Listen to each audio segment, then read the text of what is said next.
ہم سمجھتے ہیں کہ بلوچستان کو ایک کالونیل اپروچ کے تحت چلایا جا رہا ہے، ترقی یا استحصال۔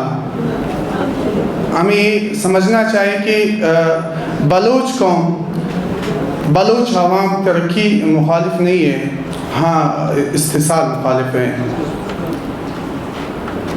بلکہ بلوچ سرزمین کی استحصال کے خلاف جدوجہد کرتی آ رہی ہیں۔ جیسے سوئی بلوچ قوم کی استحصال، سوئی کی گیس کی جو پروجیکٹ ہو، گوادر سی پیک کی مد میں ہو، سیندک ہو، ریکوڈک ہو، یا بلوچ زمین جو پنجاب میں ملے گی وہاں سے جو یورینیم دھات نکالی جاتی ہیں اس کی مد میں ہو، بلوچوں کی استحصال کی جا رہی ہے۔ یہ تمام منصوبے بلوچوں کی لاشوں سے گزر کر بلوچ سرزمین کو نوچ کر پایہ تکمیل تک پہنچایا جا رہا ہے۔ اس کی مثال ہے سوئی کا معاہدہ۔ سوئی کا معاہدہ دوستوں نے کہا کہ 1952 یا 1955 میں غالباً ہوئی تھی۔ 60 سے 65 سال، شروع میں 10-15 سال بعد ہی پہنچا تھا بلوچستان کو۔ ہم دیکھتے ہیں 65 سالوں میں ایک عمر، ایک ہماری ایک جنریشن گزر گئی ہے، آج تک گیس ہمیں میسر نہیں ہے۔ جب میسر ہوئی ہے وہ بھی لوڈ شیڈنگ پہ ہے، اور ابھی یہ جی کہا جا رہا ہے بلوچ کی کیا گیس ہے، یہ تو ختم ہی ہو رہی ہے، آج نہیں تو کل ختم ہوگی۔ لیکن اسی گیس نے فیکٹری آباد کیے، لوگوں کے چولہے نہیں جلائے، ان کے پیٹ نہیں پالے، ان کے جیب بھی پالے ہیں، ان کی ترقی بھی وہاں پہ لائی ہے۔ لیکن شوم قسمت جہاں سے نکلی ہے گیس، سوئی سے وہاں سے جہاں سے پیپ گزرتی ہے، وہاں پہ بلوچ مائیں، بلوچ بچے لکڑیاں چنتے ہیں، ان کو یہ میسر نہیں ہے۔ شجر ممنوع ہے بلوچ کے لیے۔ جیسے سرنی کوٹکی کے بلوچ جی جاہل ہے، وہ خود کو جلائیں گے، جی جل رہے گھر، جب گھر جلتے ہیں تو اس کے ساتھ ہمسائے کی بھی گھر جلتے ہیں۔ اسی طرح سیندک 1995 سے غالباً اس پہ کام چل رہا ہے، 27 سال ہو چکے ہیں۔ جی آج ہے سیندک کے آڈٹ کر لیں، سیندک کے مد میں بلوچوں کو کتنی ترقی ہوئی ہے۔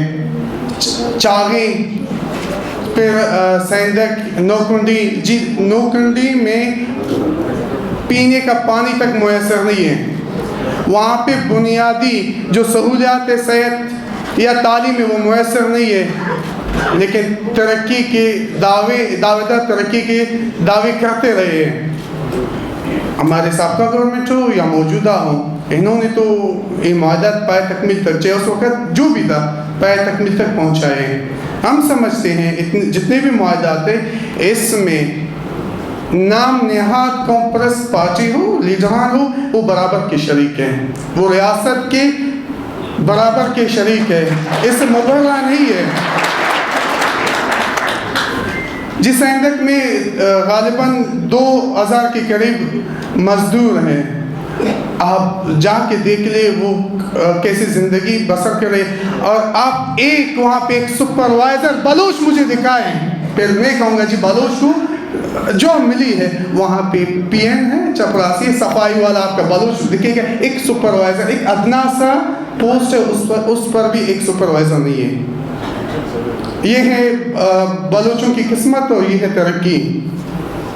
جیسے سی پیک 2013-15 جو معاہدہ ہوا تھا، اس سے بلوچ کو کیا ملا؟ جی دیکھتے ہیں کہ بہت سے معاہدات ہوئے، جتنے بھی معاہدات ہوئے آج تک آن دا ریکارڈ نہیں۔ کبھی کہا جاتا ہے یہاں پہ 50 لاکھ کا آبادی شفٹ کی جائے گی، ڈیموگرافک یقیناً ڈیموگرافک چینجز ہوں گے، لیکن وہ اوپن نہیں ہوئے۔